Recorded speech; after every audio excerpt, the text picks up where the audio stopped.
It just so happens that more people watch our videos without a subscription than with it. Let's fix it. Subscribe to the channel. By doing so, you won't miss anything interesting about the Star Wars universe, and we will be very pleased by this. Your subscription is the best support for us. Thank you all in advance.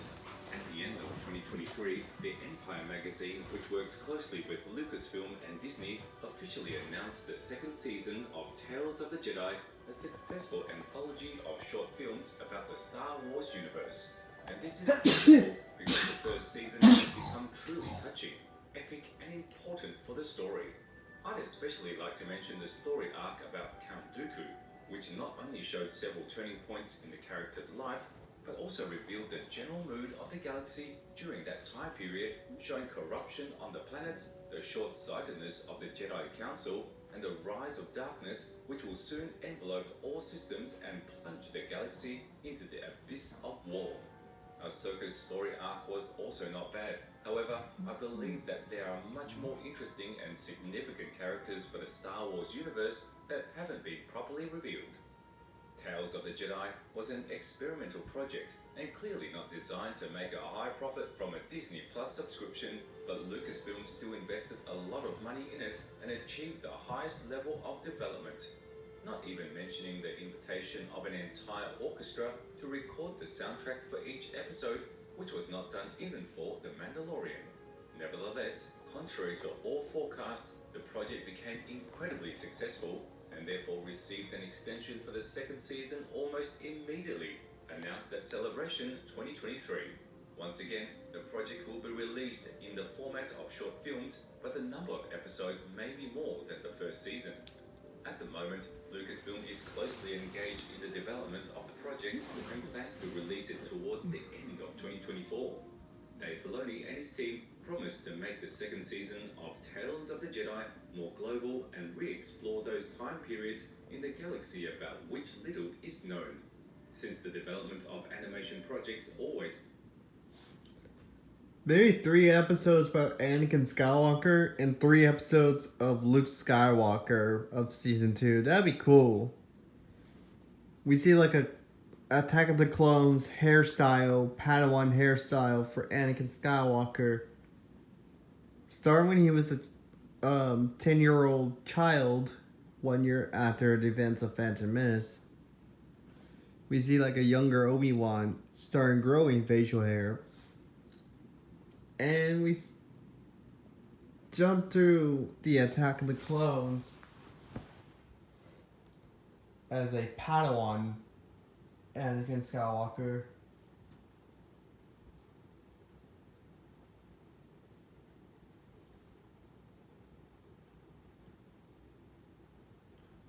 And we see like rescuing the Chancellor, Tales of the Jedi.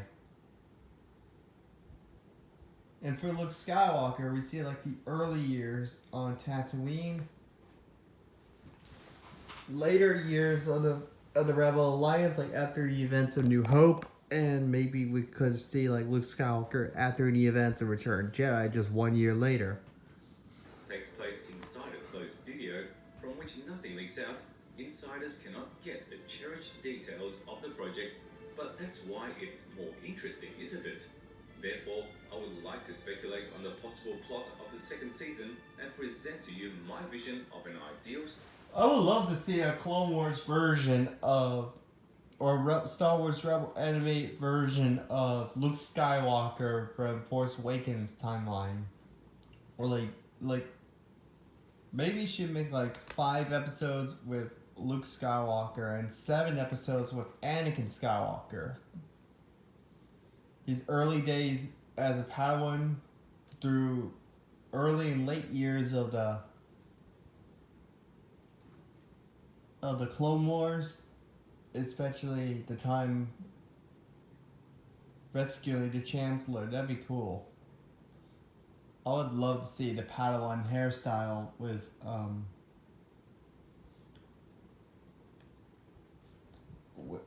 Attack of the Clones hairstyle of Anakin Skywalker. And maybe like 4 episodes with Obi-Wan Kenobi as his young youngling years Padawan through a Phantom Menace. Sequel. As for you, write down in the comments whether you agree with me or not, or even better, offer your concept. Agreed?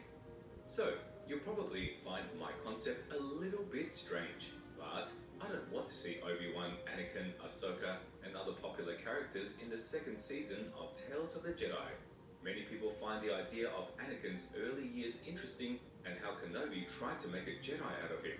It's cool, but you know, characters like Anakin and Obi-Wan have been in every possible position. Everything that can happen to the characters in any story.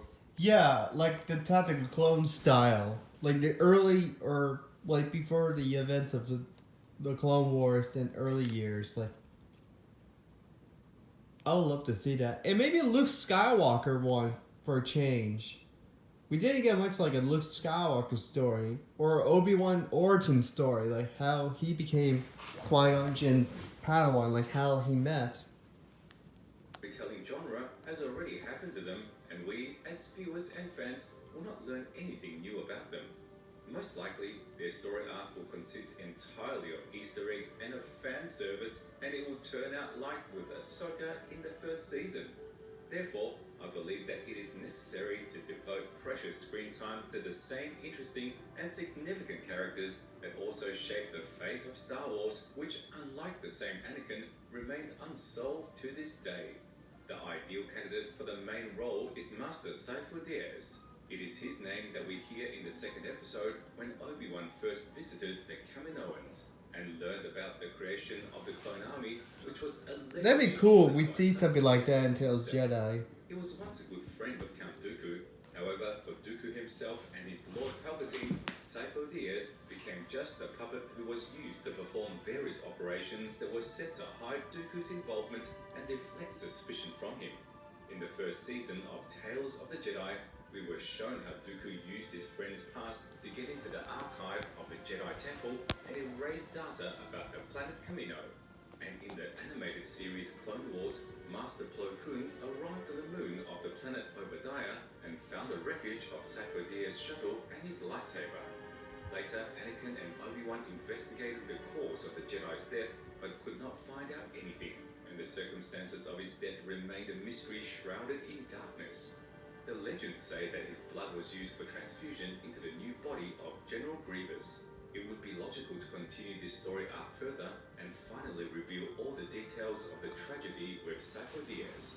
This story would fit perfectly into the setting of Tales of the Jedi. The second candidate for the main role may be Quinlan Vos. This is a very interesting and non-standard Jedi whose image is quickly remembered due to his unique charisma. But Quinlan is notable not only for his goofy behavior, but above all for his importance to the Jedi Council. It would seem that the most dangerous and responsible tasks are best entrusted to experienced I always wanted to see Luke Skywalker in Tales of the Jedi for once. Maybe like a couple episodes with Luke Skywalker. Because that'd be cool. We see like a younger Luke Skywalker, what he did as a young boy in Tatooine, through a young soldier, through a Jedi Knight, like after the events of Returning Jedi. And maybe we should see like a middle-aged Luke Skywalker from Force Awakens timeline. Like, in the early years of Force Awakens. Like, I really want to see like Luke train Ben Solo. That'd be cool. We see like an animated version of Luke Skywalker. In such matters because thanks to his extraordinary abilities and murky. We see Leia from Rebels, but we never see what Luke Skywalker looked like in Rebels form. Throughout the galaxy, he easily infiltrated the ranks of the criminal world and became his own among them. If anyone doesn't know, he even watched Qui-Gon on Tatooine, simultaneously carrying out an espionage mission and did not give himself away. Vos also had an indomitable will, which is why attempts to break him always ended in failure.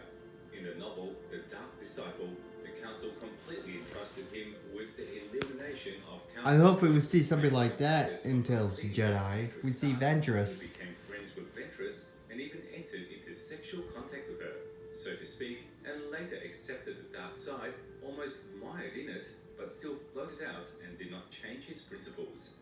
In addition, Quinlan is the master of Ayla Secura, a very memorable Twi'lek whom you all know very well, in different ways.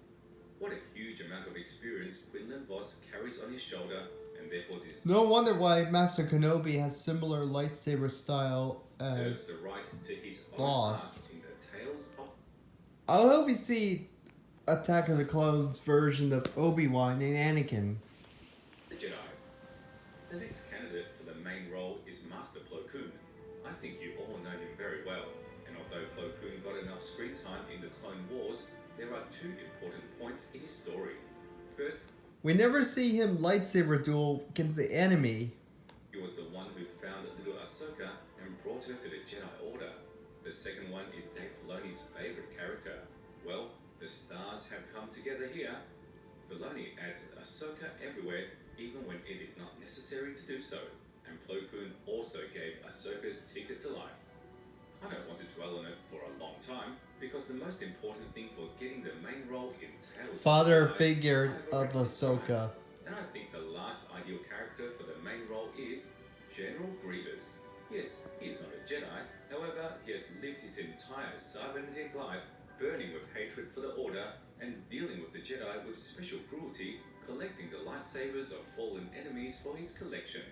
Grievous did not occupy the last space in the Confederate Army, and all this robotic appearance of the character. If he was a itself Jedi, leads us to that'd be think, cool. why did he become like this? And why does he hate the Jedi? Legends certainly have an answer to this question, but they have no significance for Disney. Therefore, I think it is a correct and logical idea to show us Grievous's youth, to take him through the turning points that changed him, to reveal the reason for such an ardent hatred of the Jedi, to show how he destroyed the first of them, and most importantly, why he eventually became a cyborg. His story is as unsolved as the story of Cypher Diaz, and Grievous himself is extremely popular. Why not dedicate the story arc of Tales of the Jedi to him, and at the same time give fans a glimpse to the birth of separatism? And do you know what unites all the heroes I have named? The most significant events in their lives occurred in the same time period, shortly before the first episode. Moreover, their paths crossed one way or another. The first season showed us that this era is very interesting because it is full of turning points, events that change the galaxy once and for all, and at the same time, we know practically nothing about it. So why not tell us the story leading up to the first episode and explore this time better through characters significant to the Star Wars universe like Cypher Diaz, General Grievous, Quinlan Vos, Plo Koon, and others. The only thing that needs to be changed, in my opinion, is to turn the project into a full-length cartoon and roll it out in cinemas or release it on streaming TV and make it a prequel of the first episode in order to cover not only individual characters, but all of them at once. I think it's going to be fun, and so we are waiting for the release of the And maybe like a seventh Luke season of Skywalker Tales of the story. Jedi That'd be in the cool. fall of 2024. Write your opinion in the comments, subscribe to the channel, and like the video. All this inspires